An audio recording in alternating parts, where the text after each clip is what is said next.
Ayusin mo naman ang trabaho mo. Huwag mo namang sayangin na may mabait tayong amo. Alam mo, hindi lahat ng tao swerte katulad natin na nakapasok ng ganitong trabaho. Inaayos ko naman, Nay. Ikaw lang talaga ang hindi maka-appreciate ng ginagawa ko. Hindi yan maayos. Kung yan ang maayos para sa paningin mo, paano lang ang hindi talaga maayos? Baka yun pang may pinakamalalang kadugyutan? O ano anak? Itong mga paalala ko sa'yo. Makakatulong to sa pag-unlad mo. Bata ka pa. Huwag mong sanayin na kung ano lang tong ginagawa mo. Ganun na lang talaga. Oo, sa ngayon maayos lang pero sinasabi ko sa'yo, darating ang araw na pagsisisihan mo kung bakit ganito ang ginawa mo noon. Ikaw ang gagawa ng buhay mo. Kung ano man ang desisyon mo ngayon, kung ano man ang ginagawa mo ngayon, napakalaking epekto niyan sa hinaharap mo. Kaya piliin mong maisaayos ang ngayon para maging maayos din ang hinaharap mo. Walang magandang naidudulot ang pagiging dugyot. Ito ang mga istorya ni Lola Telang.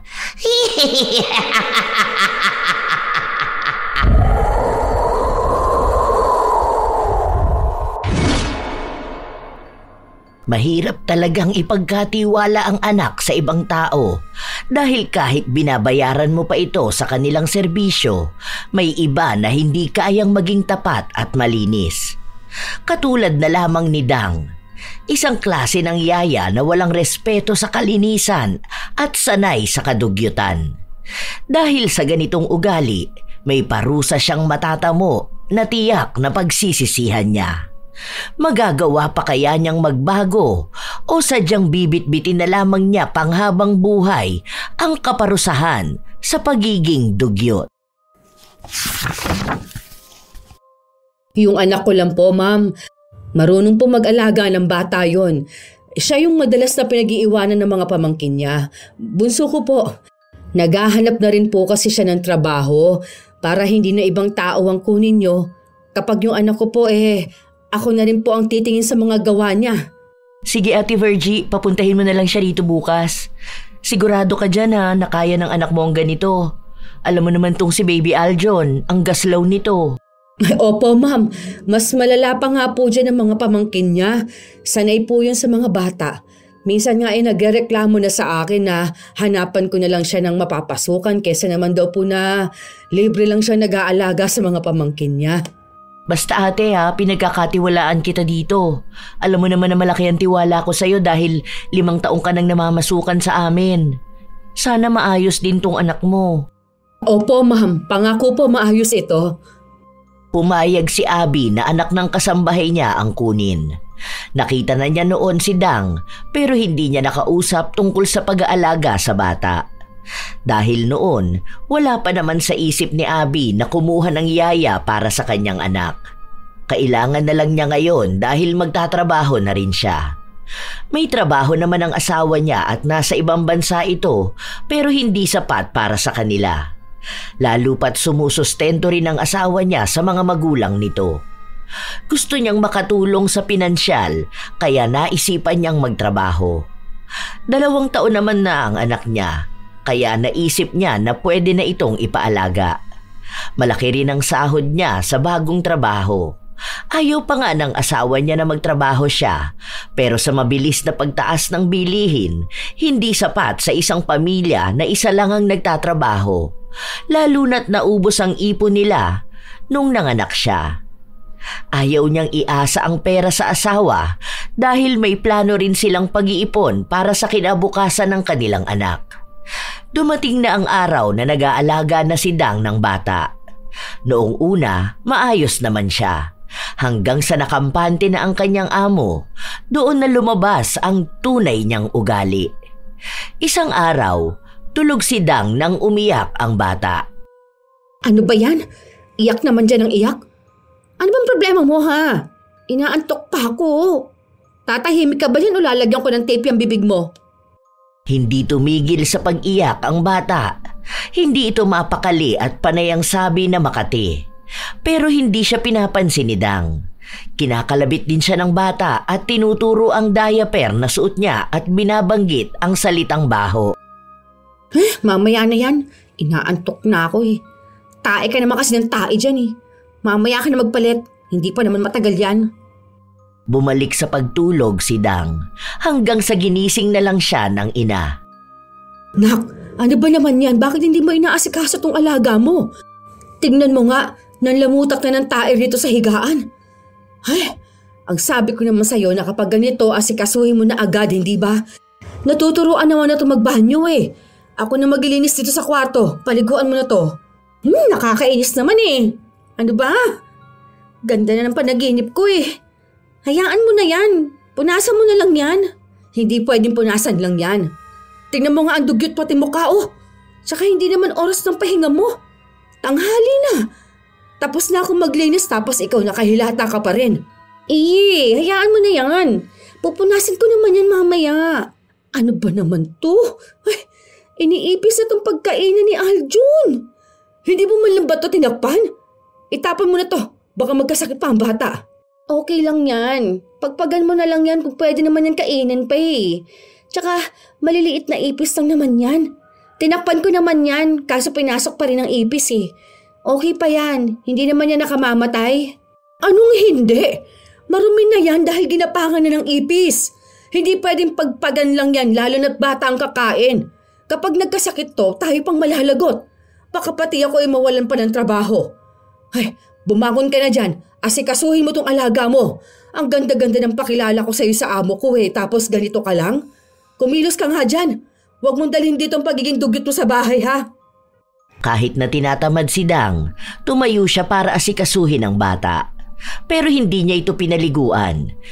Pinunasan niya lang ito para maalis ang mga dumikit na dumi sa katawan. Maging ang puwit ng bata ay hindi niya nilinis. Pinunasan niya lang din ito. Kaya nakakaramdam ng lagkit sa katawan ang bata. Hanggang sa umuwi si Abby ng kinagabihan nun. Ma'am, sandali po. Ipapainit ko lang po yung ulam nyo. Hindi na. Kumain naman ako sa office kanina. Si Aljon, tulog na ba? Opo, katutulog lang po ma'am. Pwede palipat sa kwarto ko kamo? Miss ko na ang baby ko. Sobrang busy naman kasi sa trabaho eh. Ay opo ma'am, sandali lang po. Sasabihan ko lang po si Dang. Hindi pa natutulog si Dang nung mga oras na yon dahil panay siya nood sa kanyang cellphone. Nang pumasok si Virgie sa kwarto, nakita niyang kung ano ang suot ni Aljon kaninang umaga, yun pa rin ang suot ng bata. Nangingitim na nga ang damit na yun. Bakas din ang dumi sa mukha ng bata, marumi rin at maitim ang talampakan. Nang amuyin ni Virgie, hindi mawari ang amoy. Ayan, panay ka TikTok. Hindi mo inaasikaso tong alaga mo. Ang baho, ang asim-asim, ang dumi pa. Ang sabi pa naman ni ma'am, dalhin sa kwarto niya si Aljon. Tapos ano, yan ang ipakikita mo? Ang dugyot? Di punasan ko na lang. Ang dami niyang wipes dyan oh. Hindi naman to problema, Nay. Masyado ka naman dyan nai-stress. Pulbuhan na pabanguhan lang yan, okay na yan. Ayusin mo naman ang trabaho mo, nak. Akong kinakabahan kapag pinagalitan tayo. Kalma lang kasi kayo, Nay. Wala yan. Minadali ni Dang ang pagpupuna sa bata. Matapos nun ay nilagyan niya ng pulbo at kaunting pabango ito. Pinalitan niya ng bagong damit at saka niya dinala sa kwarto ng amo. Ma'am, pasensya na po na tagalan. Nilagyan ko pa po ulit ng pulbo sa likod si Aljon eh. Ang pawisin niya po kasi. Oo, pawisin nga. Parang papa niya lang. Kaya nga sabi ko na dapat laging antabayanan dahil baka mangamoy maasim. Dapat 2 beses pinaliliguan. Kumusta naman ba? Okay naman po, ma'am. 2 beses ko po siyang pinaliliguan. Tapos minsan naman po pinupunasan ko. Ang likod po kasi kung saan-saan sumusuot. Halos 4 na beses po ata kami kung nagpapalit ng damit. Sige, buti naman. Sige po, ma'am. Punta na po muna ako sa kusina. Ayusin ko lang po yung i-sterilize kong gamit ni Aljon. Nagpapakita ng kasipagan at kalinisan si Dang sa kanyang amo. Dahil abala sa trabaho si Abby, hindi na niya masyadong pansin ang nangyayari sa bahay. Nandoon din naman si Virgie na maaasahan niya. Hanggang sa isang araw, nagkasakit si Aljon. Isinugod ito sa ospital. Nang umuwi sila, Doon lang tiningnan ni Abby ang mga gamit ng anak niya, pero habang wala sila, nilinis na yon ni Virgie bilang pagtatakip din sa kadugyutan ng kanyang anak. Bakit ganun? Ang sabi dahil sa karumihan kaya nagkasakit si Aljon. Maayos naman dito. Malinis naman. Baka po kasi ma'am kapag nasa labas si Aljon. Hindi ko naman siya hinahayaang magdumi sa labas. Saka sabi ni ma'am, pwede naman daw makihalubilo sa iba. Bantay sarado nga ako sa kanya Nagsisend pa nga ako ng video kay ma'am kapag nasa labas kami. Kita naman doon na wala namang nangyayaring kakaiba. Baka naman mali lang ang doktor. Ganon yan sila minsan Nagbibigay na lang ng kung ano-anong haka-haka. Hindi naman marumi dito dahil mayat maya nga ako naglilinis sa mga gamit ni Aljon. Hindi pa kasi dumarating yung order kong CCTV May nire-recommend kasi sa akin ng kaibigan ko. Para kahit nasa work ako, mamomonitor ko si baby. Bakit mag-CCTV pa kayo, ma'am? Dagdag lang po yan sa gastos nyo. Di ba nga po ang sabi ninyo nag-iipon kayo? Okay lang yun, nasabi ko naman na sa asawa ko Para mamonitor din namin si Aljon. Para naman pong wala kayong tiwala sa amin. Meron naman, baka lang may hindi ako nakikita. Baka kapag tulog kayo o siya lang mag-isa sa kwarto.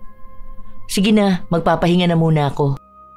Ngumiti lang si Dang, pero sa loob niya ay naiinis na siya sa ugali ng amo. Habang nasa kusina silang mag-ina, napag-usapan nila ang plano ni Abby. Ay salamat naman magkakaroon na ng CCTV sa kwarto ng alaga mo. O ayun, para makita ni mamang ginagawa mo. Malamang yan kapag may CCTV na, matututo ka na rin mag-ayos ng trabaho, hindi ba? Hindi yung puro kakadugyutan. Kaya nagkasakit yun si Aljon. Pinakain mo ba naman sa kanya yung merienda na ang tagal ng nakatiwangwang tapos nilangaw na? Kapag ako nahuli ni Mama Abby, matatanggal ako. Tapos, pwede ka rin matanggal kasi nga nanay kita. Kaya dapat ngayon pa lang, para hindi matuloy yung CCTV. Hoy, ewan ko sa yung bata ka. Kaya pinagsisisihan ko talaga na ikaw ang nirekomenda ko sa kanya. Kung ibang tao na lang sana, baka hindi ganito. Alam ko kasi masipag ka mag-alaga ng mga pamangkin mo. Nag-aalaga nga ako, pero hindi naman ganyang kaarte, Nay. Yung kapag pinawisan, palit agad ng damit. Tapos kapag narumihan, maligo agad. Naka-aircon na nga sila, di ba? Dapat hindi na sobrahan ng kalinisin ng bata. Kaya yun nagkakasakit na sa sobrang linis. Basta ayusin mo na lang ang trabaho mo. Hindi pwedeng mawalan tayo ng trabaho, tandaan mo ha. May sakit ang tatay mo. Kung hindi magtutuloy-tuloy ang gamutan niya, baka mamatay yun. Tsaka nag-iipon ka rin ng pera pang abroad mo. Ayusin mo rito. Dahil baka kapag ganyan ka sa ibang bansa, malaman ko na lang, isinilid ka na sa freezer. Okay naman nun, Nay. Wala yan. Huwag tayong kabahan sa CCTV na yan. Baka hindi na rin yan ituloy Tsaka hindi naman buong bahay, di ba? Sa kwarto lang naman daw. Lumipas ang ilan pang mga araw, natuloy ang pagpapalagay ng CCTV sa kwarto ni Aljon. Dahil doon, bibihira na lamang pumasok sa kwarto ang dalawa. Inilalagay lang ni Dang ang alaga kapag tulog na ito.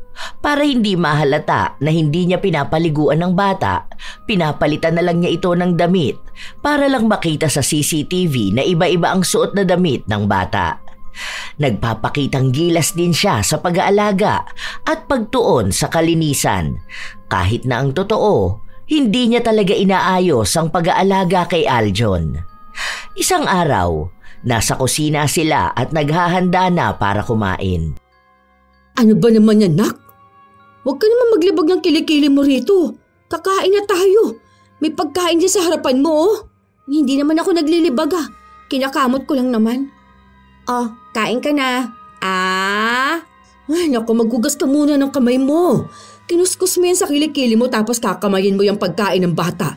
Tignan mo nga, may naiwan pang libag dyan sa kuko mo. Ilang araw ka na bang hindi naliligo?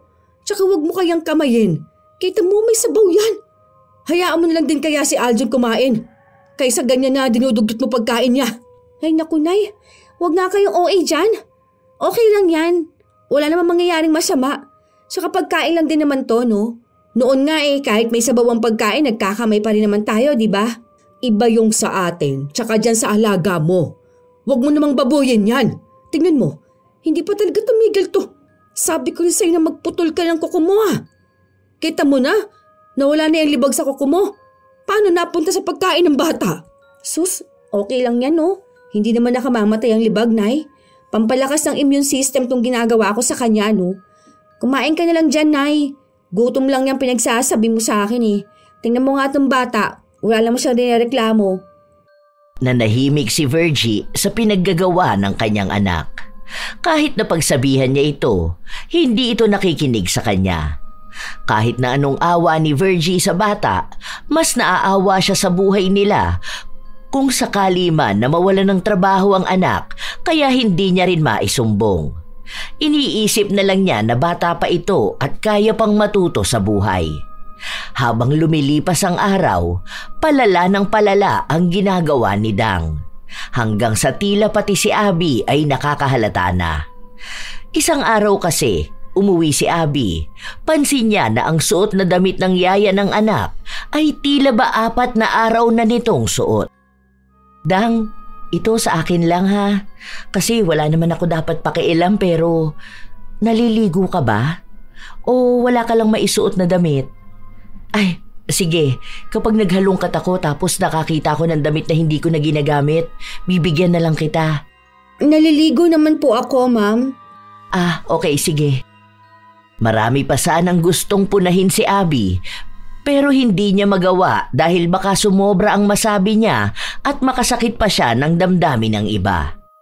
Nag-aalala lamang siya na kung ganon si Dang sa sarili niya, paano niya magagawang alagaan si Aljon ng maayos at malinis?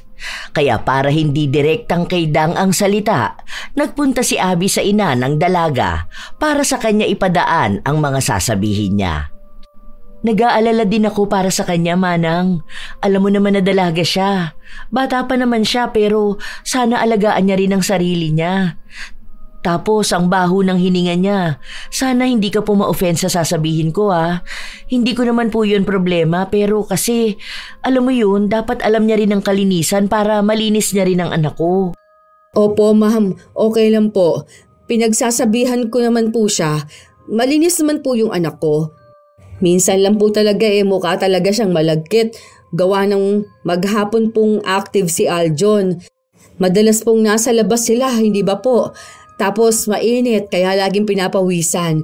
Pero naliligo naman po yon. Nagpapalit din po ng damit niya. Sadya lang na nagagawa niya yon kapag tulog na po ang alaga niya. Pero pagdating naman po kay Aljon, malinis po talaga siya. Alam ko po yun, Ma'am. Kasi po kami po palagi ang magkasama rito sa bahay. Kita naman po ninyo sa CCTV niyo, Ma'am, na maayos niyang naaalagaan ang anak ninyo. Sige Manang, naniniwala naman ako sa'yo. Pero yun lang talaga ang concern ko, na baka pwede ring maagapan yung sa kanya. Kasi ikaw, kahit na may katandaan ka naman na, kita pa rin sa balat mo na malinis ka. Kaya napagkakatiwalaan kita rito sa bahay.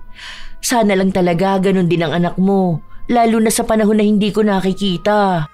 Opo, Ma'am. Makakaasa po kayo na nakabantay ako sa mga ginagawa niya. Kahit naman po nanay niya ako pagsasabihan ko po siya kapag alam kong mali talaga ang ginagawa niya. Nakuha ni Virgie ang tiwala ng kanyang amo. Kaya kahit naduda ito kay Dang, hindi pa rin inalis sa trabaho. Hanggang sa lumipas pa ang ilan pang mga araw, tuloy-tuloy na ang pagiging dugyot ni Dang. Minsan pa, kahit na kumakain ng bata ay nangungulangot siya. Wala siyang pakialam kung mahalo man sa pagkain. Dahil para sa kanya, hindi naman yun kadugyutan. Pagdating sa gamit ng alaga niya, hindi niya rin inaayos. Minsan pa, pinapasuot niya ang damit na nagamit na, lalo na kapag lalabas siya kahit paamoy maasim na yon. Matagal din siyang magpalit ng diaper. Isang beses pa, umuwi sila galing sa labas. Akala ni Dang ay wala pa ang amo, pero sakto na pagpasok niya ay kauuwi lang din pala ni Abby. Ma'am, nandito na po kayo? Akala ko po gabi pa ang uwi niyo. Hindi. Maaga ako ngayon. Half day nga lang ako pero nag-grocery kasi ako. Oh, saan kayo galing? Grabe naman ang dumi ng damit ni Aljon. Ano yan? Bakit may mga parang tutong pa ng pagkain na natuyo sa pisngi niya? Ang baho niya rin. Bakit naman ganyan? Ma'am, napasobra po kasi ang laro niya eh. Andoon kasi yung paborito niyang kaibigan, yung anak nung dyan nakatira sa kulay red na gate. Ang kulit po ma'am eh. Kahit na anong pigil ko, pumupunta talaga sila dun sa padulasan na marumi. Kaya inuwi ko po muna para paliguan na rin. Sure ka ba?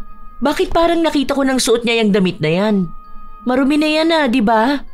Yan yung suot niya kahapon na hindi pa ata nalabhan. Itong diaper niya, punong-puno naman yata. Tinuruan ko na siya paano iihi para hindi na mag-diaper. Di ba ang sabi ko sa'yo, gano'n na lang din ang gawin mo para matuto siya magpaalam kung naiihi na ba siya o nadudumi.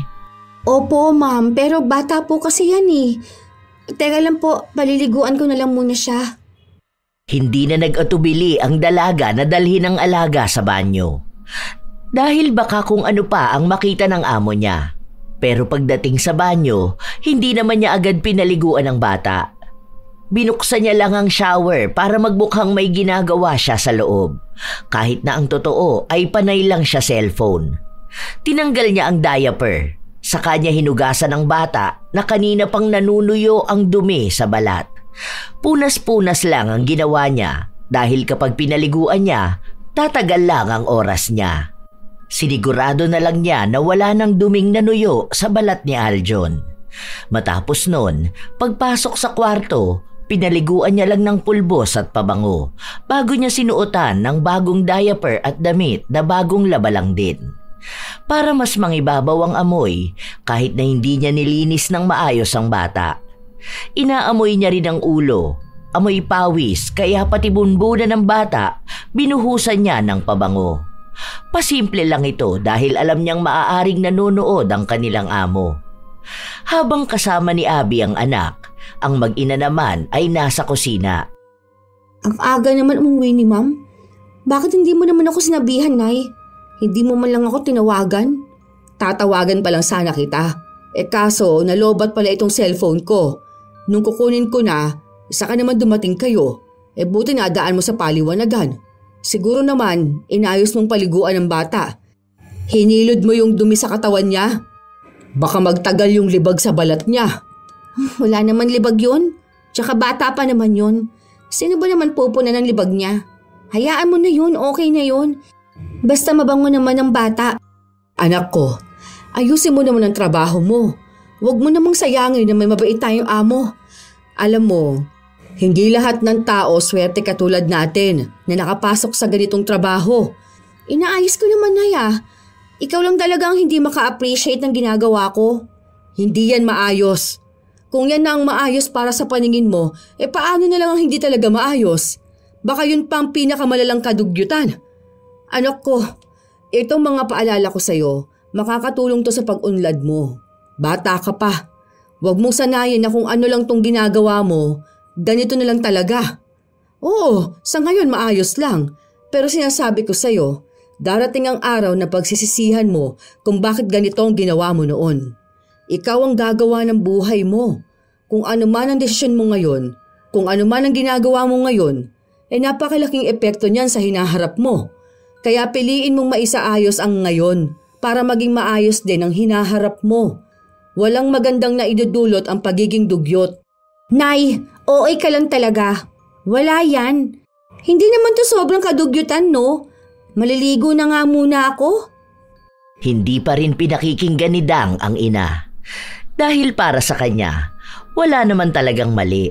Kaya hanggat alam niya sa sarili niyang walang mali, wala siyang babaguhin. Umabot pa ang ilan pang mga araw, hindi talaga siya nagbabago. Katulad din na hindi tumitigil ang ina na pagsabihan siya. Isang araw, wala si Virgie dahil nagpaalam siyang aalis muna saglit. Kailangan niyang umuwi sa kanilang bahay dahil sasamahan niya ang apo na nagkasakit. Kaya si Dang ang naiwan sa bahay kasama ang inaalagaan nitong bata. Ang boring ha. Parang gusto kong manood ng TV. Kaso nakakatamad din pala. Makatulog na nga lang kaya muna. Kaso paano naman tong bata na to? Ang likot pa oh. Ayaw naman matulog. Teka, para hindi to maglilikot kung saan-saan. Ano na lang, tama, itatali ko na lang siya. May nakita akong tali dito eh. Nasaan na ba yun? Naghalungkat ang dalaga hanggang sa nakita niya ang tali na nasa ilalim ng mesa.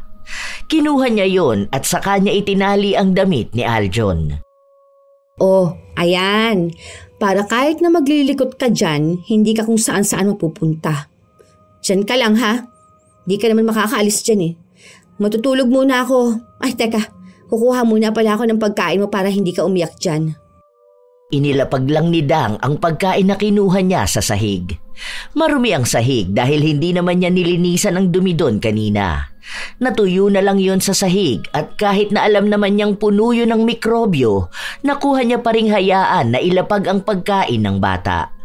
Tila ba nagmukhang aso si Aljon?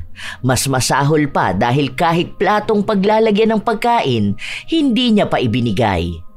May inumin naman na nasa baso pero dahil bata yon na malikot, natabig at natapon. Nahalo pa ang tubig sa pagkain na naaapakan din ni Aljon. Maruming marumi kung titingnan pero ipinikit na lang ng dalaga ang kanyang mga mata saka siya natulog. Buo ang loob niyang hindi uuwi ang amo. Habang nasa kasarapan ng tulog si Dang, nagising siya sa isang malakas na sampal. Nagbabalo ko na ba talagang bata ka ha? Ano ba naman itong pinabayaan mong alaga mo? Naglamutak na rito oh. Yung pagkain kinakain niya, nakadikit na sa sahig. Ang dumi, ang daming buhangin, tapos may buhok-buhok pa oh. Basa pa siya. At ang masama pa, itinali mo talaga? Paano kung pumulupot sa leeg ng tali ha? Ay Diyos ko po.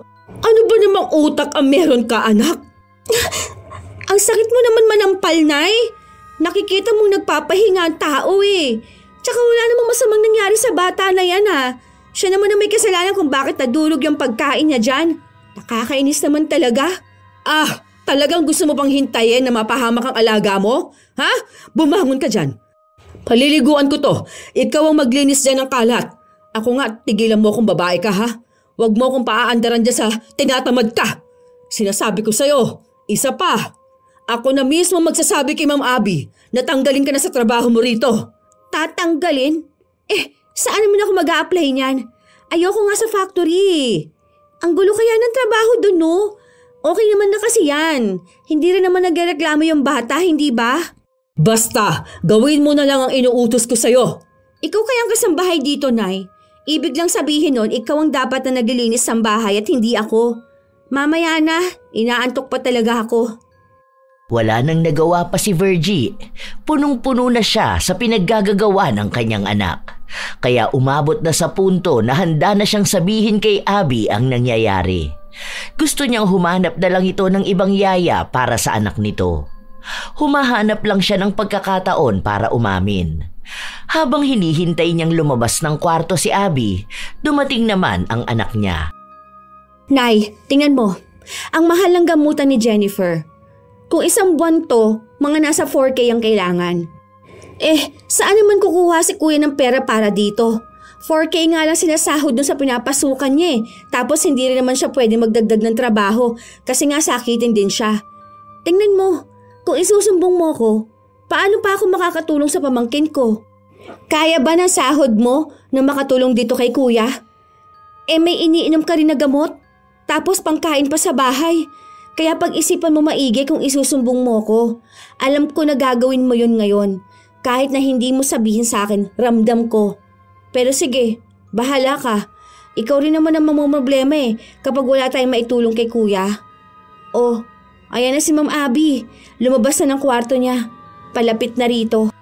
Naku, pasensya na ate. Tumawag kasi ang asawa ko eh. Ano pala yung sasabihin mo sa akin? Okay ka lang ba? May problema ba? Sige po, iwan ko na lang po muna kayo kung may pag-uusapan po kayo, ma'am. Punta lang po ako sa kusina, ma'am. Tungkol saan ba yung sasabihin mo sa akin, ate? Wala po pala, ma'am. Wala po, okay na po pala. Pasensya na po sa abala, okay na po. Tungkol nga saan? Kanina parang mukhang seryoso yung gusto mong sabihin sa akin. Tapos ngayon naman wala lang yun. Parang feeling ko hindi lang yun wala lang. Ay, hindi po. Bala ko po kasi sanang bumali. Kaso naisip ko po na katatapos lang ng sahod namin eh. Nakakahiya naman po yun. kailangan po kasi ng apo ko ng pambili ng gamot. Alam niyo naman po yung nangyari sa kanya, hindi ba? Yung sa may sakit niya po, naisip ko lang na para makabili po sana ng iinumin niyang gamot. Pasensya na po. Yun lang naman pala eh. Bakit nahihiya ka pa?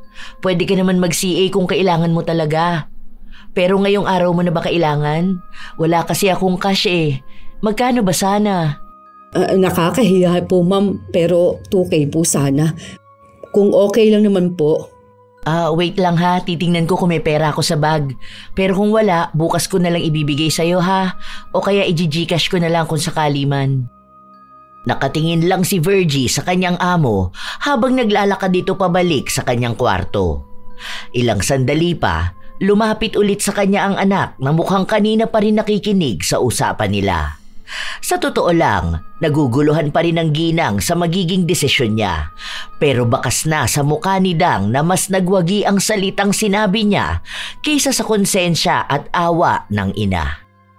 Oh, bakit naman hindi ka nagsabi, Nay? Akala ko ba naiinis ka na sa akin?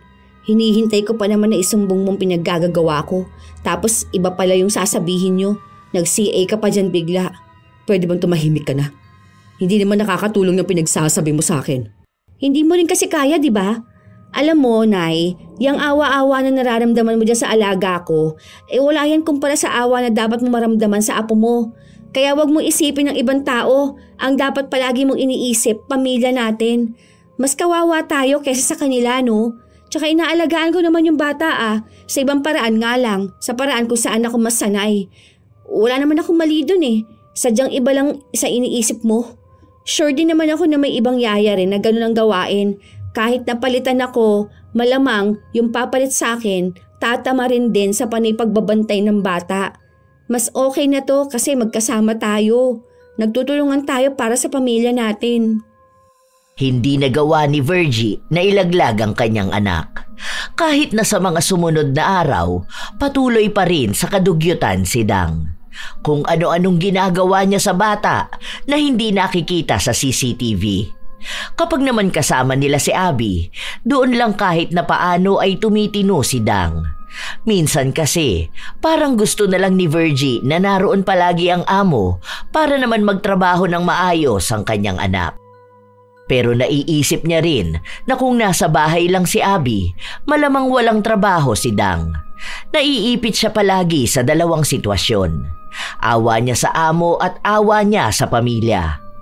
Isang araw, naabutan niya ang anak na pinapakain ng alaga nito. May gamit naman itong kutsara, pero nung bumahing si Dang, hindi niya tinakpan ang bibig niya.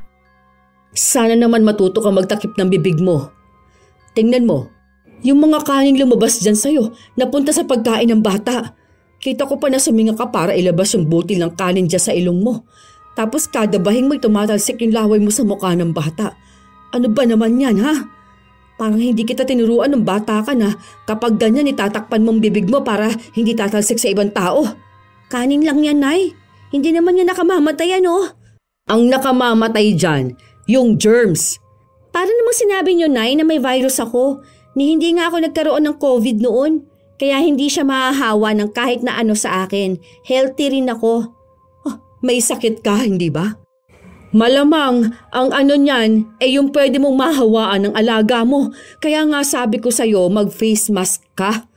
Tinuturuan ka na nga, hindi ka pa rin nakikinig sa akin. Kapag may sakit ka, kapag uubo ka o babahing, takpan mong bibig mo para hindi rin tumalsik yung laway mo sa ibang tao. Nakakahiya yan kung sakali mang magkaroon ka ng nobyo o asawa tapos ganyan ka kumilos. Kapag sa ibang bansa ka talaga niyan ako, gawin mo yan? Aba, ewan ko na lang kung anong mangyayari sa'yo niyan. Wala naman kasi akong nakakahawang sakit, Nay. Ang OA nyo, parang lagi mong sinasabi na may malubha akong karamdaman. Sus, bahing at ubo lang naman to. Normal naman sa tao na magkaroon ng ganito, ano? Kahit naman sino pwede magkasakit. Hindi naman dahil lang sa nahawa sila sa akin. Tsaka sa panahon na to, uso ang ubot sipon. O sige, kung wala ka mang sakit o nabigla ka lang sa pagbahing, mas maganda pa rin na magtakip ka ng bibig mo para hindi mo matalsikan ng iba. Kung ang mga bata nga natuturuan kung paano ang tamang pagkilos kapag uubo o babahing. Tapos ikaw na may isip na hindi mo pa rin inaayos? Akala ko pa naman naturuan kita ng maayos noon. Iba naman na ang naging ugali mo. Hindi ka naman ganyang kadugyot noon ha. Oh, baka sadyang hindi ko lang nakita dahil lagi akong wala sa bahay dahil sa trabaho ko. Ang tagal ko nang nag-alaga ng mga pamangkin ko, Nay. Wala naman nagkasakit sa kanila, di ba? Tingnan mo nga. Kasi nga, sanay yung katawan nila. Hindi yung katulad ng mga mayayaman na ganito. Akala mo bawal madampian ng marumi kasi magkakasakit na. Sa sobrang sasela nila, hindi nakikilala ng katawan nila yung mga germs. O, di ba? May dulot na maganda kapag nakasanayan mong marumi kasi hindi ka kaagad dadapuan ng sakit. Madalas dyan sa mga mayayaman yan nagkakaroon ng LBM. Kaya nga nagkasakit sa bituka ang pamangkin mo, di ba? Kung ano-ano pinapakain mo sa kanya noon, hindi lang agad lumabas yung sakit niya. O ngayon, lahat tayo nahihirapan. Kung sana kasi ginagamit mo yung utak mo. Kung alam ko lang talaga na ganyan ka mag-alaga, hindi na ako pumayag na magbantay ka ng bata. Nagbibigay ka ng stress sa totoo lang. Wala kang ibang ginawa, Nay, kundi ang pagalitan ako. Puro ka na lang din dyan galdal Hindi ka naman gumagawa ng hakbang mo Hindi mo rin naman mapanindigan yung panay sabi mo na isusumbong mo ko. O paano? Alam mo kailangan din kasi natin ng pera na sinasahod ko. Hindi naman ako madamot pagdating sa pamilya natin. Hindi na nakaimik pa si Virgie dahil totoo naman ang sinasabi ng kanyang anak. Kahit na naaawa na siya sa bata, hindi niya magawang umamin sa amo dahil kailangan nila ng pera. Tunay rin naman na mabait si Dang kung pagtulong sa pamilya ang usapan pero sadyang hindi nagbabago ang kanyang ugali pagdating sa pagiging dugyot.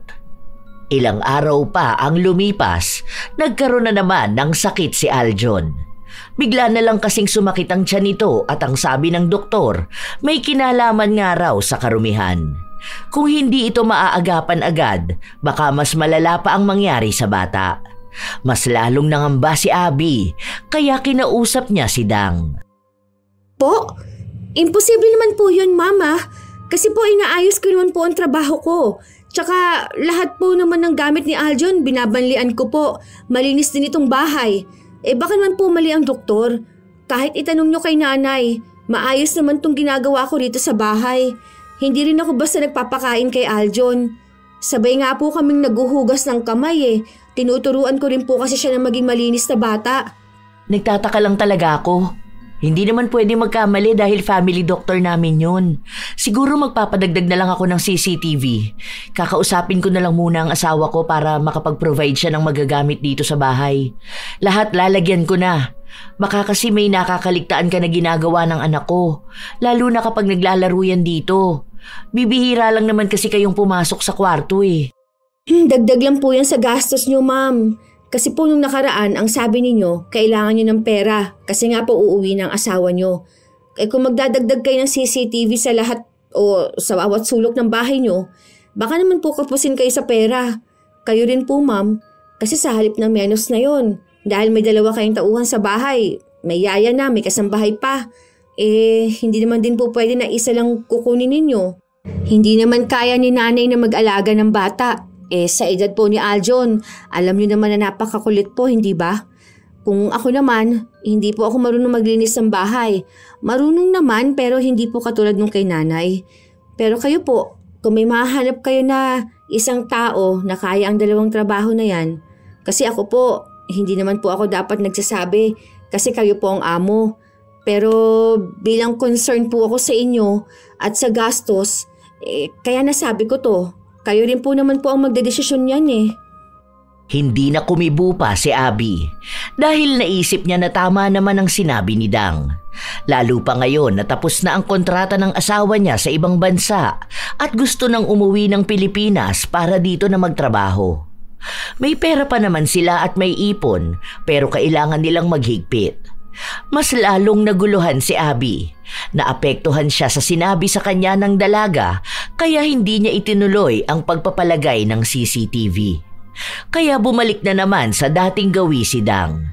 Kaya nakaalalay na sa kanya ang ina, lalo pat hindi pa magaling si Aljon. Baka umaabot pa sa punto na kapag nagkasakit ito, kailangan na ng operasyon. Naaawa na si Virgie sa bata Hanggang sa isang araw, habang nakakamay si Dang na pinapakain ng alaga niya, bigla na lang nanakit ang kanyang sikmura. Isinuka niya lahat ng nakain niya. Namilipit din siya sa sobrang sakit na nararamdaman. Oh, sabi ko naman sa'yo maghugas ka kasi ng kamay bago ka kumain. O ano ngayon, baka ikaw na ang nagkakasakit dyan dahil sa pinaggagawa mong kadugyutan. Maghugas ka muna ng kamay mo, magsabon ka, tapos magpunas para kapag balik mo sa pagkain maging maayos ka. Grabe, nagtataasan ang balahibo ko. Ang sakit ng sikmura ko. Ano ba to? Utang na loob, tama na tong ganitong sakit. Dahil yan sa germs. Ang dumi kasi ng kamay mo. May itim-itim pa dyan sa gilid-gilid. Parang libag na yan Hindi yan. Malinis yan Nagugas naman po ako ng kamay kanina nung hinugasan ko ng puwet si Aljon. Pero nagsabon ka ba naman? Naglagay ka ba ng alkohol? Hindi. Pero kahit pa paano nadampian naman ng tubig ang kamay ko. Malilinisan na rin yun. Tsaka wala naman ding ibang amoy Ibig lang sabihin nun malinis na to. Kita mo na. Kanina pa yung umaga, tapos kung ano-anong pinaghahawakan mo kanina. Nangalkal ka pa ng basurahan kanina. Tapos ngayon, nakakamay kang kumakain at sinusubuan ng alaga mo. Eto, maghugas ka na maayos. Tapos wag mong kamayin ng pagkain ng bata. Ang daming kutsara dyan, Noong una, ayaw pang makinig ni Dang sa ina. Babalik pa sana siya para kumain ulit at pakainin ang bata, pero bumabalik siya sa pagsuka.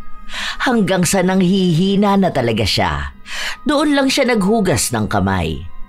Ilang minuto lang noon, kahit na paano, naging maayos ang kanyang pakiramdam. Pinalitan din ng ina ang pagkain na kinakamay niya kanina at binigyan siya ng kutsara. Huwag ka na munang magkakamay. Baka dyan kaya sumasakit ang tiyan mo. Sige na, kukuhanan na lang kita ng mainit na tubig para inumin mo. Pinalitan ko na rin pati pagkain ni Aljon. Huwag mong kakamayin yon ha. Ang dumi pa rin ng kuko mo. Mamaya nga magputol ka na talaga. Nakakadiri ang tignan. Kaya yung dumi niya nakakain mo na rin. Tapos nadamay mo pa yung bata. Dati pa naman po ako nagkakamay, di ba? Wala namang nangyayaring ganito sa akin Bakit ngayon? Siyempre, baka ngayon pa lang talaga lumabas yung sakit mong ganyan. Ganun naman yung ibang sakit, hindi agad nararamdaman. Minsan, dala na rin talaga yan ng kadugyutan. Kaya nga sinasabi ko sa'yo na may malaking epekto yung ganyan sa isang tao. Kaya nga tinuturo kahit bata kung paano maging malinis, hindi ba? Nag-imbento na naman kayo dyan, Nay. Parang maisingit mo lang talaga kung ano yung maisip mong sabihin. Basta may kinalaman sa pagiging dugyot. Naku, totoo talagang sinasabi ko sa'yo. Hindi lang sakit ang pwede mong makuha kapag ganyan kakadugyot. Pati kahirapan ng buhay, parang libag mo na manunuot talaga sa pagkatao mo. Hindi na makakibo pa ang dalaga. Hindi niya kayang ipaliwanag kung ano bang klase ng sakit ng sikmura ang nararamdaman niya nung mga panahon na yon. Dahil nawawala naman, pero bumabalik din ng biglaan. Ilang araw ang lumipas, hindi nawala ang sakit na nararamdaman niya. Hindi naman ito lumalala na halos hindi na siya makakilos, pero tila ba umaatake ito kapag hindi siya nagiging malinis sa katawan o sa pag-aalaga niya sa bata. Isang hapon, nasa sala sila ng kanyang alaga matapos na dumumi si Aljon. Wala itong suot na diaper. Hindi niya pa muna sana aasikasuhin pero nakita siya ng ina. Oo, nanay, ito na nga Teka lang naman kasi, lagi nagmamadali Akala mo naman talaga. Oh, ayan ka na naman. Tutok ka na naman dyan sa kaka-TikTok mo. Wala naman yung magandang naitutulong sa'yo. Buti sana kung pinapanood mo dyan kung paanong maging malinis na yaya at anong masasamang dulot ng kadugyutan. Ayusin mo yung paglilinis sa bata, ha? Kita mo, naglamutak na naman dyan. Ang tigas kasi ng ulo mo. Sinabi ko nang lagyan mo ng diaper dahil nagtatai nga yan. Maglilinis din ako rito. Lagyan mo ng diaper ha, pagtapos baka mamaya sumakit na naman ang tiyan yan. Tapos ang sabi ko sa'yo, tignan mo maigi. Yung mga hinahawakan niya, kung ano-ano sinusubo niyan. Kaya sumasakit ang tiyan ng bata eh. Masyado kang pabaya. Oo nga po. Ito na nga po oh. Last na muna to, patapos na. Puro ka na lang last. Yan din yung sinabi mo kanina. Hindi mo asikasuhin ang pagbabantay mo sa alaga mo. Mas binabantayan mo pa yung palabas na pinanonood mo. Uy, talaga ang kulit niya oh. Akin na nga yung cellphone mo. Ayaw pang bitawan ng dalaga ang kanyang cellphone kaya inagaw na lang ito ng ina. Sa inis niya, nagpunta sila ng banyo pero nagmamadali siya kaya hindi na niya pinaliguan ang bata. Kumuha na lang siya ng maruming damit sa kanya ipinuna sa katawan ni Aljon. Hindi man lang niya binasa para matanggal ang mga nanuyong dumi. Hindi na rin naman siya nag-abala na tanggalin yun dahil gusto na niyang matapos ang paglilinis sa alaga. Halata na rin kasing inaantok ito. Kapag natulog na si Aljon, pwede na ulit siyang maghilata at manood hanggang sa magising ulit ito. Wala pa naman din si Abby kaya walang titingin kung malinis ba ang bata. Okay na yan. Hindi ka naman masyadong nangangamoy eh. Lagyan na lang kita ng pabango at pulbos kapag dating ng mami mo mamaya, ha? Ano ba yan? Ito na naman to. Buisit naman talaga. Agad na sumuka ang dalaga. Napahawak pa siya sa kanyang sikmura. Para bang hinahalukay ito at lahat ng pagkain na nakain niya, kailangan niyang ilabas lahat. Nang matapos siyang sumuka, hinang-hina siya. Napaupo pa siya sa sahig ng banyo. Ang alaga naman niya, tahimik lang na nakatayo at naghihintay ng susunod na gagawin sa kanya. Ilang sandali pa, sumilip ang kanyang ina sa banyo. Hindi mo talaga pinaliguan ng bata, no? Paliguan mo na yan. Tapos kuskusin mo yung paa niya. Ang daming naiwang dumi. Baka maging libagin yan kapag ganyan lang ang ginawa mo eh. Hindi yan pwedeng punas-punas lang. Pwede na yan. Hindi naman yan mahahalata. Tsaka nangihina ako. Gawin mo yung trabaho mo. Paliguan mo yung bata. Nandyan naman na yung mga gamit niyan. Bilisan mo na, inaantok na yan oh. Huwag mong sanayin na hindi pinaliliguan ng bata. Hindi malilinisan ang katawan yan kung panay ka lang punas. Babantayan kita hanggang sa matapos ka dyan ha. Bilisan mo dyan. Ayusin mong pagkuskus sa balat niya.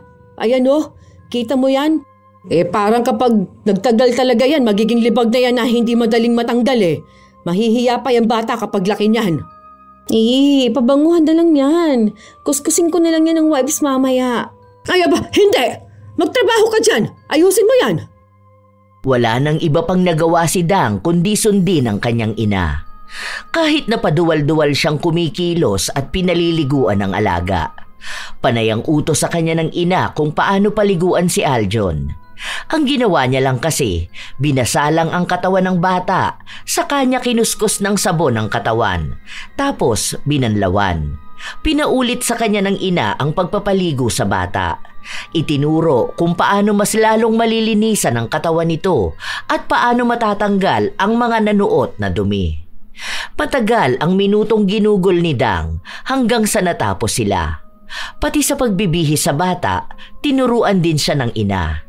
Ito ang nagmando sa kanya para magawa ng maayos ang trabaho. Nang makatulog na ang bata, bumalik si Dang sa sala. Humiga sa sofa habang hinihilot ang kanyang sikmura. Napapapikit pa siya para pigilan ang pagduwal. Ano na yung nangyayari sa'yo? Grabe, para naman akong sinusumpa nito eh. Sobrang hirap naman talaga. Hanggang ngayon parang bumabaliktad pa rin talaga ang sikmura ko na eh. Ayoko namang sumuka dahil baka lamang loob na ang lumabas sa akin.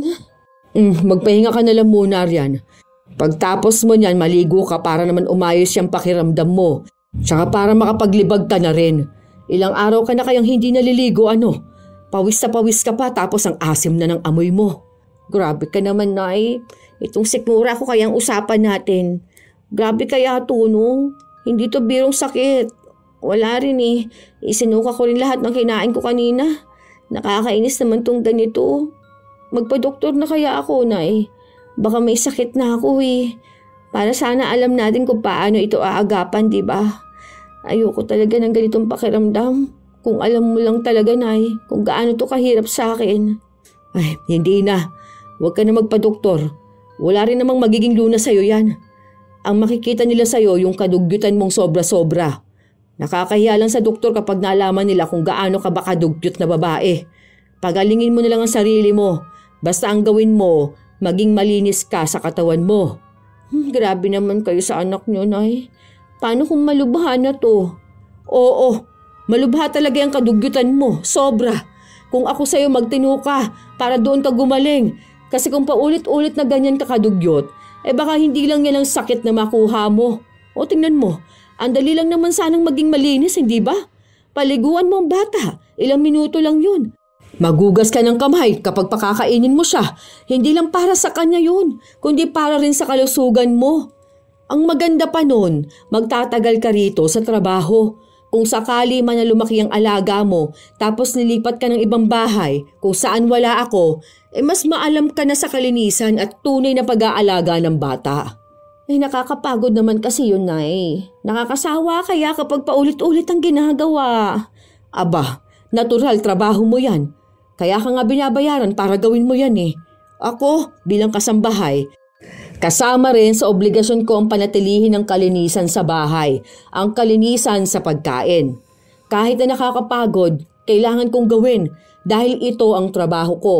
Kung tamad ako, kung dugyot ako, hindi ko dapat kinukuha itong ganitong klase ng trabaho. Yon ang gusto ko na maintindihan mo.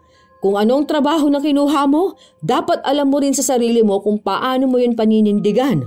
Hindi pwede yung ganyan ang trabaho mo tapos irereklamo mo. Huwag kang maging yaya kung hindi mo kaya mag-alaga ng bata. Hindi na kumibo pa ang dalaga. Hindi niya alam kung paano sasagot dahil humihilab talaga ang kanyang sikmura. Hindi naman siya makapunta ng ospital dahil ayaw niyang may malaman tungkol sa kanyang nararamdaman. Takot siyang magkasakit, lalo na't mahirap lamang naman sila. Tinutulungan niya rin ang pamangkin niya. Ilang linggo pa ang nakalipas, walang pasok sa trabaho si Abby. Nangangamba pa nga si Dang na baka umatake ang kanyang sakit at maging dahilan pa yon para tanggalin siya sa trabaho. Dahil naroon si Abby, kailangan niyang ipakita na inaalagaan at inaasikaso niya ng maayos ang alaga. Ma'am, pwede ko na po ba makuha si Aljon? Paliliguan ko na po kasi siya eh. Baka mamaya po kasi matulog na yan, hindi pa naliliguan. Nangangati pa naman po siya kapag natutuyuan ng pawis. Ah, oo sige. Saka pala ipasuot mo sa kanya yung kulay blue na damit. Naalala mo ba yung sinabi ko sa'yo na itabi mo sa madaling makita para kapag susuotin niya madali lang mahahagilap? Aalis kasi kami. Yun na lang muna ang ipasuot mo. Sige po, ma'am. Sakto po. Bagong laba din po kasi yun eh. Kinuha ng dalaga ang kanyang alaga. Sa kanya dinala sa banyo. Maayos niya itong pinaliguan. Maging siya nga ay nagtataka kung paano niya natagalan ng oras na yon sa pag-ayos ng pagligo ng bata. Noon naman, basta mabasa ang katawan at malagyan ng sabon, yun na yun. Pero sa mga sandali na yon, hindi niya namamalayan na mukhang nasanay na rin siyang ayusin ang pagpapaligo sa bata. Pero hindi niya yon pinansin dahil ang iniisip niya, maaaring dahil naroon lang si Abby. Nang matapos niyang bihisan ang bata, nagbihis na rin siya dahil isasama siya. Kailangan niya pa rin kasing bantayan ng kanyang alaga. Makulit kasi itong bata at ayaw ni Abby na masyadong magkikilos kapag malikot ang anak. Habang nasa labas sila, may nakasalubong silang isang yaya na kasama ang alaga nito. Kinausap niya si Dang. Sinabi pa na mabuti naman daw at malinis na inilabas si Aljon. Hindi napansin ng yaya na nasa tabi lang nila ang ina ng bata at may tinitingnan na gamit. Ang akala ng dalaga, abala ang kanyang amo at hindi ito narinig. Nang makaalis na ang yaya, doon lang nagsalita si Abby. Narinig ko lahat yon. Ibig sabihin, totoo pala yung sinasabi nila na ang dungis ng anak ko kapag nasa labas? Ma'am, alam niyo naman po ang mga bata kapag nasa park. Malilikot po yung mga yan eh, kaya po nagiging madungis. Nung nakaraan nga po, mga bata na andun sa putika na nagsisipaglaro, yun po kasing yaya na yun. Ano siya eh, parang may something. Something? Opo, something. Yung alam niyo yun, parang nababaliw. Kaya kung ano-anong pinagsasabi niyan, alam naman po yan sa lugar natin. Minsan nakikisama na lang rin po kami sa kanya. Pero kapag may sinasabi po siya, mali-mali talaga eh. Sabi niya pa na nagpunta kaming park kahapon, kita niyo naman po na nasa bahay lang kami, di ba? Nasa kwarto kami ni Aljon kasi natulog lang siya halos maghapon. Tapos ako po may LBM. Tsaka nagsasabi ako kapag pupunta kami ng park. Kaya wag niyo po yan silang papansinin. Kapag may nagsusumbong sa inyo, ginugulo lang naman ngayon ang iniisip niyo po. Hindi na kumibo pa si Abby. Ilang araw pa ulit ang lumipas. Kapansin-pansin na may nagbabago kay Dang. Hindi niya yon pansin, pero alam ng kanyang ina na hindi na siya kailangang paalalahanan minsan na maghugas ng kamay dahil tila ba nasasanay na rin siya. Sa tuwing hindi kasi siya gagawa ng kalinisan, doon umaatake ang sakit ng kanyang sikmura. Kaya ayaw niyang sumusuka siya dahil sinasabi niya na pakiramdam niya ay malapit na siyang mamatay. Isang araw, naabutan siya ng kanyang ina na naghuhugas ng kamay at nagsasabon pa. Kasabay na rin noon ay hinuhugasan niya ang kamay ng alaga. Oh, aba ayos yan ha. Marunong ka na pala talaga maghugas ng kamay. Wala naman ako magagawa, Nay. Alangan namang magsusuka ako dito, di ba? Naiinis na nga ako eh. Parang tanga. Laging hugas ng hugas. Nakakatamad naman tong ganito. Tapos kapag hindi ko naman ginawa, ano mangyayari sa akin?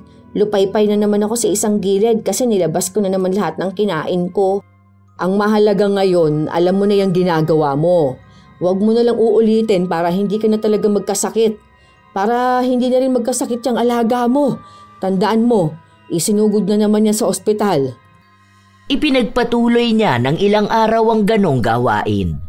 Sinusunod niya ang ina sa mga utos nito sa kanya kung paano niya magagawang maging malinis at maiiwas ang sarili sa pagiging dugyot. Pero sadyang sanay na siya sa dati niyang gawain kaya sinubukan niya ulit bumalik sa pagiging dugyot para hindi na siya mapagod sa kasusunod sa kalinisan. Isang araw, pakakainin ni Dang ang kanyang alaga. Naalala niyang marumi ang kamay niya pero sinubukan niyang wag maghugas. Tinitingnan niya kung hindi na babalik ang pagsusuka niya dahil ilang araw naman na rin siyang walang nararamdamang masama. Habang nagsasandok siya ng pagkain, hindi siya mapalagay. Para bang kung ano-ano ang tumatakbo sa kanyang utak. Hindi niya namamalayan na nasa lababo na siya at naghuhugas ng kamay. Todo ang pagkuskus niya at pagsasabon. Nagtataka siya kung paano nangyari yun. Basta ang alam niya lang, kailangan niyang maging malinis. Doon na siya nasanay na sa tuwing kikilos siya, iisipin niya ang kalinisan. Hindi na katulad noon. Hanggang sa isang beses, nagkausap silang mag-ina. Pwede pala yun. Parang hindi ako mapakali kapag hindi ako naguhugas ng kamay. O kaya kapag may nakikita akong marumi. Ang weird nga eh. Dati kasi nasanay ako na bahala na lang. Walang hugas ng kamay kasi hindi naman din sobrang dumi ng hinahawakan ko. Saka baka mamatay din ng mikrobyo. Tapos ngayon, hindi natatahimik yung utak ko kapag hindi ako naglilinis. Normal lang naman yan. Dahil ganyan naman kasi ang dapat. Kailangan mong malaman kung gaano kahalaga ang kalinisan. Natatakot kasi ako eh.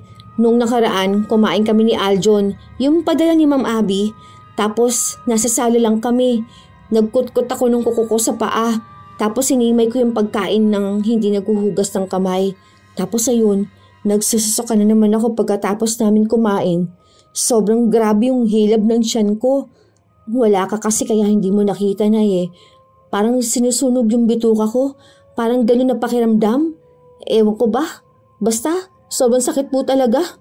Oh, nakita mo na yung ginawa mo?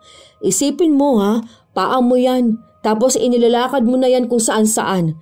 Kinukutkot mo pa talaga yung kuko mo. Tapos hihimayin mo ang pagkain. Ano ba naman yun, di ba? May mga mikrobyo nang nasa pagkain nun. Kaya ayan, nagkakaroon ng reaksyon ng katawan mo. Kung ganyan ka palagi, malaki magiging epekto niyan sa'yo. Kapag nagkasakit ka, kailangan mo ng panggastos. Kung wala kang trabaho, paano na lang, di ba? Kaya nga dapat laging isipin ang kalinisan dahil malaki ang epekto nito sa kalusugan natin. Kaya sana matuto ka na dyan sa nangyayari sa'yo na hindi lahat ng oras malakas ka, na dapat gagawin mo lang kung anong naiisip mo, na hindi inaalala kung may malaking epekto ito sa kalusugan mo o sa kalusugan ng mga batang inaalagaan mo. Hindi lang sa mga pamangkin mo, hindi lang kay Aljon, pwedeng sa ibang mga bata na aalagaan mo o sa mismong magiging mga anak mo. Minsan kasi parang nakakatamad eh. Tapos minsan parang OA na yung sobrang selan na pwede naman maging maayos ang lahat kahit na hindi na itodong linis. Aba, ewan ko ba? Hindi naman agad mamamatay ang isang tao eh. Mas mabilis pa nga mamatay kapag sobrang selan. Iba-iba kasi ang mga bata. Iba-iba ang bawat tao sa pagdating ng usapin ng kalinisan ha. Mayroong mga tao na hindi talaga sanay sa kalinisan. Meron namang mga tao na sobrang selan. Depende yan sa kinalakihan nila o sa sarili nila mismo. Pero ikaw, sobrang naman kasing kadugyutan mo. Nandadamay ka ng bata. Kapag naging sakitin yan, siya ang magdadala nun ng mahabang panahon. Kaya sana naman, anak ko, subukan mo namang magbago. Hindi kasi habang buhay na kasama mo kung umaalalay sa'yo. Huwag mong hayaan na lamunin ka ng karumihan. Mahirap makawala sa ganyan. Kaya maging malinis ka para sa sarili mo at para sa ibang tao sa paligid mo. Mas magaan pa rin sa pakiramdam kapag malinis ka. Hindi nakakibo ang dalaga sa mga salitang sinabi sa kanya ng ina. Pero maging sa isip niya, naiisip niya ang pinaggagawa niya noon na hindi na niya magawa ngayon. Natatakot na siyang makaramdam ng hindi maipaliwanag na sakit. Habang lumilipas ang mga araw, nagkukusa na siyang maglinis, pati sarili at katawan niya. Naging maarte na rin siya sa dumi, kaya sa tuwing marurumihan ang kanyang alaga, hindi siya mapakali kapag hindi niya ito nilinisan. Kung noon, hindi niya madalas paliguan si Aljon, ngayon naman ay kailangan niyang masigurado na malinis ang bata. Naggupit na rin siya ng mahahaba niyang kuko para walang duming hahalo sa pagkain ng bata. Iniwasan na rin niya ang pagkakamay at paghawak sa kung saan-saan. Kung may dumi man siya na mahahawakan, sinisigurado niyang naghuhugas agad siya ng kamay. Natutuwa sa kanya ang ina kaya hindi na siya palaging pinagagalitan. Isang araw, habang nasa kusina si Dang at naghuhugas ng prutas na ipapakain sa alaga, dumating ang kanyang ina. Wow, ayos yan ha. Mabuti naman natuto ka na talaga maghugas ng pagkain ano. Kung noon yan, malamang kahit na may buhangin pa yan, ipakakain mo pa rin sa bata. Hindi ka na nagiging pabaya ah. Natutuwa naman ako sa nangyayari sa'yo ngayon. Pati si Aljon natuturuan mo na rin na maging malinis sa sarili kahit na ang bata niya pa. Yan ang gawain ng tunay na yaya na may disiplina sa sarili. Siyempre naman, Nay. Ayoko na rin kaya magsuka, no? Gusto ko na maging malinis para naman walang bakterya na papasok sa katawan ko at bigyan pa ako ng sakit. Sobrang hirap kaya magkasakit sa panahon ngayon. Ang mahal ng gamot. Parang mayayaman lang may karapatan na magkasakit eh. Pero ano kaya itong biglang nangyari sa akin, no? Gagaling pa kaya ako? Kung sakali man. Natatakot kasi ako eh. Paano kung nag-apply na ako ng work tapos biglang may medical? May makita silang kakaiba sa akin. Gusto ko pa naman makapag-abroad talaga.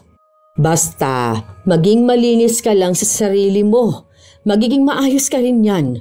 Wala ka naman sigurong sakit niyan. Basta tamang pagbabantay lang sa sarili mo at sa mga ginagawa mo. Kung hindi ka babalik sa pagiging dugyot, wala kang magiging problema sa kalusugan mo. Ano palang balita dun sa usapan niyo ni Ma'am Abby? Ang balita ko, uuwi na raw talaga ang asawa niya. Tapos magsisimula na sila magnegosyo.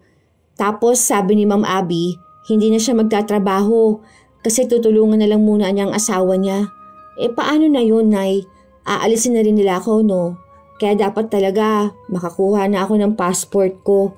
Yung kaklase ko noon, nasa Singapore siya ngayon. Nag-aalaga rin ng bata. Parang ganun na lang din ang gusto ko. Ang laki ba naman ng sahod nun? Hindi pa naman sinasabi ni ma'am kung aalisin ka na. Pero sige, pag-ipunan natin yan para makapunta ka doon. Sa susunod na sahod ko, kumuha ka na ng passport mo. Ipagtabi mo na kaagad yon para hindi na magastos ang pera. Baka kakausapin pa lang ako tungkol dyan. Pinagpaplanuhan pa lang siguro nila ni Sir. Pero ayos na rin yun. Natuto naman ako dito sa pag-aalaga ng bata eh. Nalaman ko na iba pala ang pag-aalaga kapag pamangkin ang aalagaan at kapag anak ng ibang tao. Basta palagi mong tatandaan yung payo ko sa'yo ha. Huwag na huwag kang gagawa ng bagay na alam mong makakapagpahamak sa'yo at sa alaga mo. Lalo na kung tungkol sa kalinisan. Nako, mahirap na. Hindi lahat na magiging amo mo katulad ni Ma'am Abby ha. May iba na sobrang higpit. Kaya isang pagkakamali lang ang magawa mo, panigurado niyan may parusa ka. Tapos sa ibang bansa mo pa gagawin, ay nako. Opo, Nay. Gets ko naman po. Saka ayoko na kayang mamilipit sa sakit tapos isusuka ko lang din naman lahat nung nakain ko. Ubus talaga ang energy ko eh. Hindi lang sa'yo, pati na rin kay Aljon. Isa pa rin po yun, Nay. Naaawa rin ako sa kanya. Kapag nga sumasagi sa utak ko yung mga pinaggagawa ko sa kanya, nakukonsensya talaga ako eh. Kaya humihingi ako ng sorry sa kanya. Kahit na hindi ko alam kung naiintindihan niya ba ako. Nakakahiya talaga yung pinaggagawa ko. Kababae kong tao, dugyot ko. Nagkasakit patuloy si Aljon dahil sa akin. Kaya gusto ko na rin talaga magbago, Nay. Baka kasi lumala pa yung maranasan niya. Ang mahalaga niyan, may natutunan ka sa pinagdaanan mo at natuto kang magbago. Sana wag na dumating ang araw na bumalik ka ulit sa pagiging dugyot. Kailangan mo ng respeto sa kalinisan at lalong respeto sa trabaho na mayroon ka. Biyaya ito sa atin, kaya hindi pwedeng mawala lang dahil lang sa kapabayaan at pagtalikod sa kalinisan.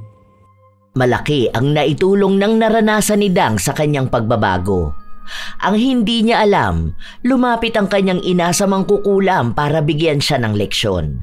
Hindi klase ng kulam na sadyang magpapahirap sa kanya ng sobra-sobra, kundi klase ng kulam na magdadala sa kanya sa tamang pag-uugali at mapagtanto niya na tamang mas inuuna ang kalinisan at walang magandang maidudulot kailanman ang pagiging tamad.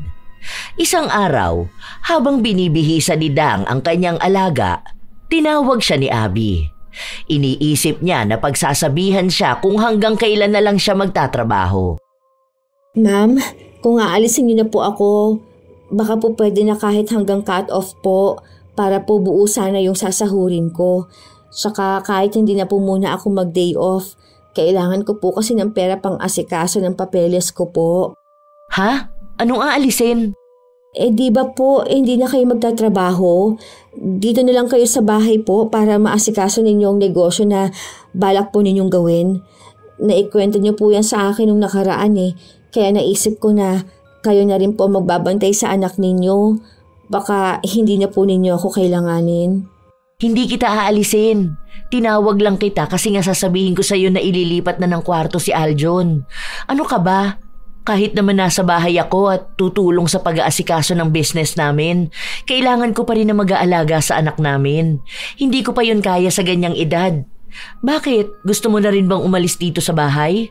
Kung gusto mo, tataasan ko na lang ang sahod mo.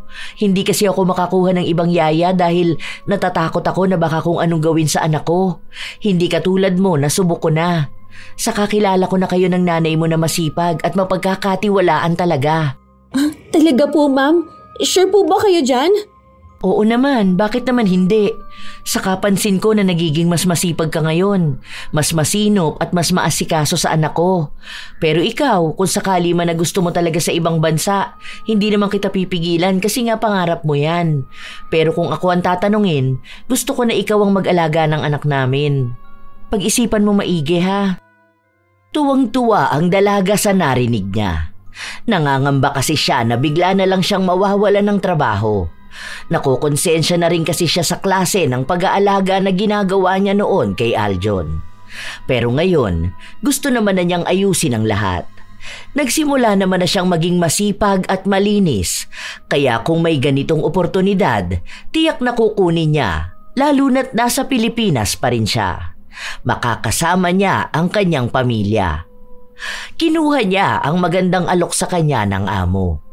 Patuloy silang dalawa ng ina na namamasukan kay Abby. Mabuti na lamang at mabait din ang asawa nito at hindi naghihigpit sa kanila. Sa paglipas ng panahon, palagi lang nasa tabi ng bata si Dang. Napalapit na rin naman sa kanya si Aljon. Malaking tulong talaga sa buhay nila ang kanyang pagbabago dahil marahil kung nanatili siyang dugyot, baka maubusan siya ng magandang oportunidad at sa huli, siya lang ang mahihirapan. Na kahit papagsisihan niya ang mga nangyari, wala na siyang pagkakataon na baguhin ang kanyang buhay. Simula na rin noong naging maayos siya sa trabaho, hindi na siya nakaramdam ng kahit na anong sakit. Palagi niya ring tinuturuan ang kanyang alaga na maging masinop sa kanyang sarili at huwag gawin ang mga kadugyutan na ginawa ni Dang noon. Tulong niya yon sa bata para hindi tularan ang nagawa niyang mali noon. Minsan sa buhay ng isang tao, may mga ugali na akala natin ay normal na dahil nakasanayan na. Hindi natin napapansin na mali. O kaya naman, iniisip natin na wala naman talaga itong epekto.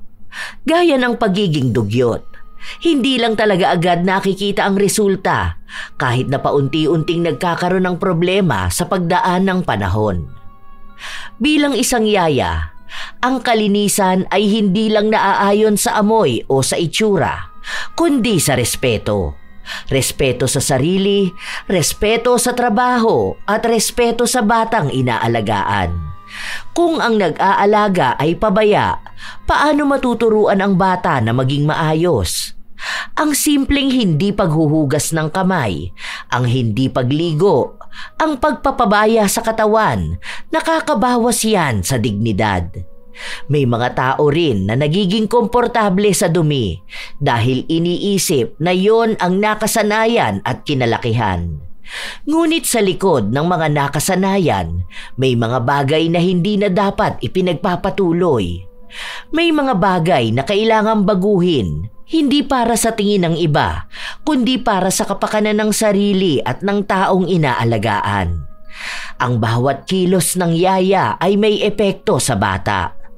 Ang bawat pagpapabaya niya sa sarili ay may kalakip na panganib. Hindi lahat ay nakikita ng mata, ngunit mapapansin sa kalusugan at sa ugali ng bata. Dahil ang dumi ay hindi lang nasa katawan, kundi sa ugali at pagtrato sa trabaho. Tandaan na ang pagiging dugyot ay hindi tadhana. Hindi ito katapusan. Kahit sino, kahit gaano pa kalalim ang nakasanayan, ay maaaring magbago. Ang mahalaga ay maunawaan na ang malinis na katawan ay hindi kayabangan, kundi paggalang. Paggalang sa trabaho, paggalang sa batang inaalagaan, paggalang sa sarili. Dahil kung paano mo inaalagaan ang sarili, yun din ang kalidad ng pag-aalaga mo sa iba. At bilang isang yaya, yon ang isa sa mga bagay na dapat ay meron ka. Lagi ring iisipin na ang taong may respeto sa kanyang trabaho, tunay na malaki ang respeto sa sarili. Hindi talaga maiiwasan na may mga taong dugyot, lalo na kung hindi nakikita ng ibang tao. Kayo ba mga apo, minsan na rin ba kayong nakakilala ng taong dugyot sa trabaho? At kung kayo ay may opinyon at komento tungkol sa ating bagong kwento, maaari nyo yang ibahagi upang aming mabasa. Naway may aral kayong natutunan. Shout out sa ilan sa mga masusugid na tagapakinig ng mga istorya ni Lola Telak. Chef M at belated happy birthday kahapon kay John Henry Silayan ng Barangay Kabulusan. Danica Simeni, Fritz Love, Gray, Melanie Braza, MJ Rivera ng The Netherlands, Mary Jane Rico, Erica De Leon, Joy Amador, Ivan D, Lucy Tugna, Pam Kat Ong, Kinet Aligado, Mary Ann Pesino, Hanyul 5698, Rosalyn Asentista. Salamat sa pakikinig ninyo, Maria Vanessa Nimo, Selina Torres, Grace Torib, Janelle Ramos, Love, Mr. and Mrs. K. Vlog, Benilda Ministerio, Letty Joachim, Erlinda Tolenada, Cherry Mukbang ASMR, Rose Ann Romasanta, Christina Peru, Vanessa Hagensten, Beth Lisa, Riza Rizardo.